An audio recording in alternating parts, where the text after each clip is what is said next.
Uh, Changing topics a little bit, since this auditorium is full of Indian expats, so one of the questions that we wanted to ask is, how do you recommend that the Indian youth here in the US, start thinking about contributing back to India while they are living their American dream? Because these two pursuits are very diverse and they might not coincide. These two nations that you're mentioning, in many ways, in culture, in geography, in economics, are at two different spheres altogether. One is a new nation, hardly 200 years old, little more than 200 years. Existence of United States of America, maybe 200 years old since independence, but really it is only 100 years or 120 years where really in a focused way they started building this nation. When you talk about India, for us, recent times means 5,000 years. In India, people in their conversations, they say, you know what happened recently in our history? They're talking about 2,000–3,000 years. So these are completely two different ways of looking at it. There is immense value to both, immense. Because of the newness of their existence, the American people, I'm not talking today, when they came here and they trying to figure out in a new land what to do, they did whatever was needed for their given situation, for them to go on. Where individual aspiration was the main thing. Nobody thought of a nation when they came here. They were only thinking of their own ranch or whatever they call it, a piece of land. They thought they have broken away from the nation of being England or Scotland or Ireland or maybe even Germany and France and wherever they came from. But largely these three nations probably to begin with. They really thought they have broken away from the bondage of nationhood.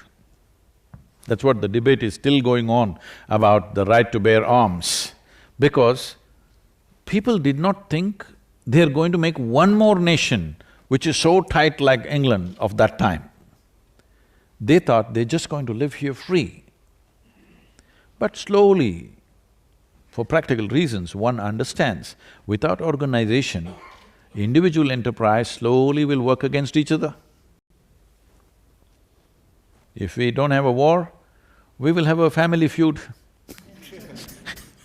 Family feuds in this country were like wars, isn't it? It went on and on for generations. Because it is the same thing. Somewhere you have to fix the boundary. Still human beings have not come to a place where in this world we can simply live without a boundary. We've not come to that place. At least those who claim they're educated, at least in your minds and hearts, you must remove the boundaries.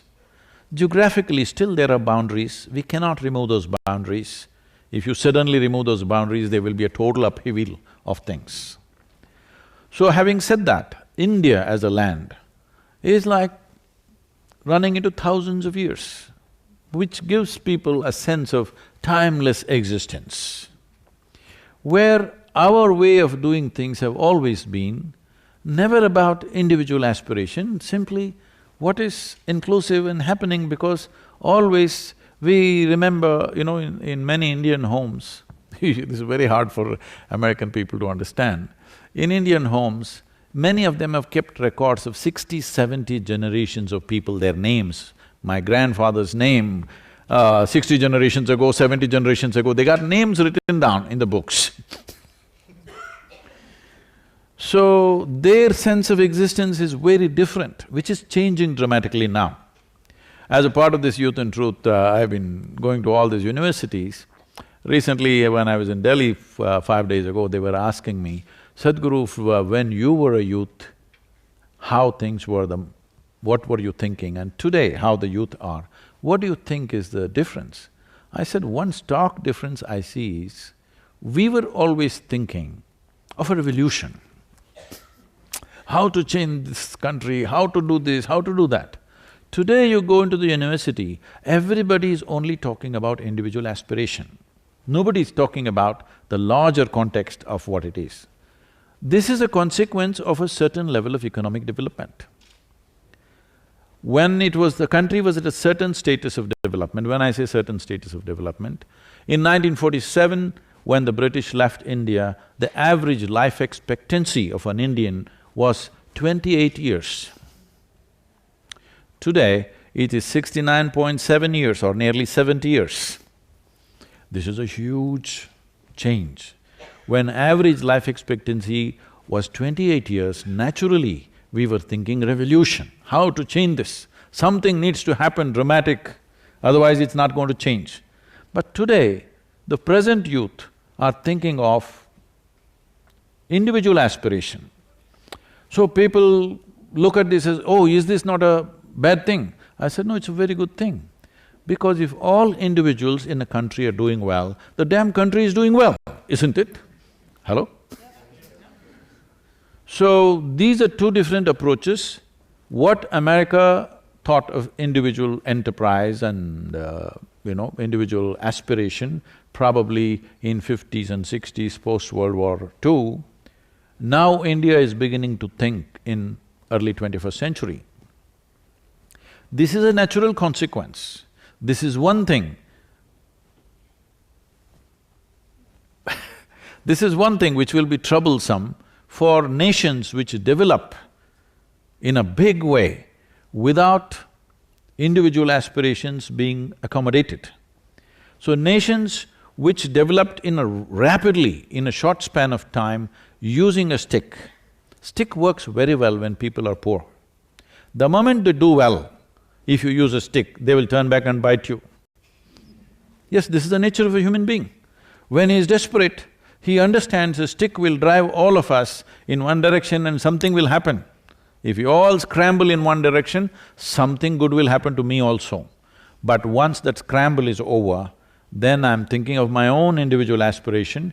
Now the trouble comes. That trouble is coming wherever development happened too rapidly because of a forceful way of doing things.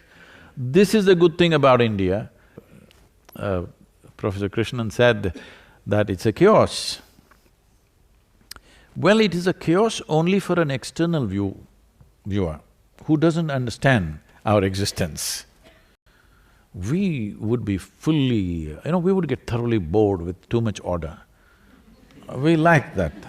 We're driving on the street, suddenly an elephant comes. Really, we like that. If suppose an elephant came on an American interstate, oh, the whole nation will scream, how can this happen? An elephant came on the street. We are very excited, we'll pull out our cell phones, take pictures and share with everybody. I saw an elephant on the road today, all right? So see, there are two kinds of orders. You can have a manicured garden and it looks like spick and span, everything is the way you want it. And you can have a forest where nothing seems to be in order. But if you take away your hand off the manicured garden for just 3 months, it will be nonsense. But forest, for a million years it's existed, obviously it's a better order.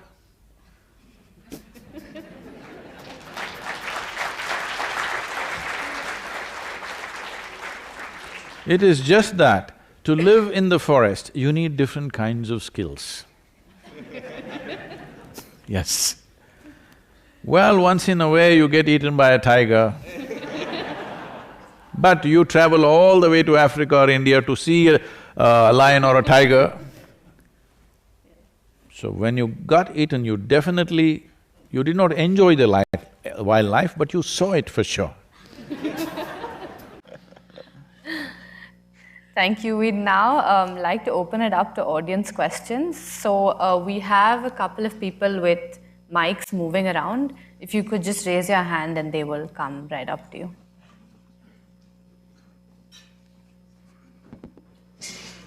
Hope I'm not too abrasive for the university.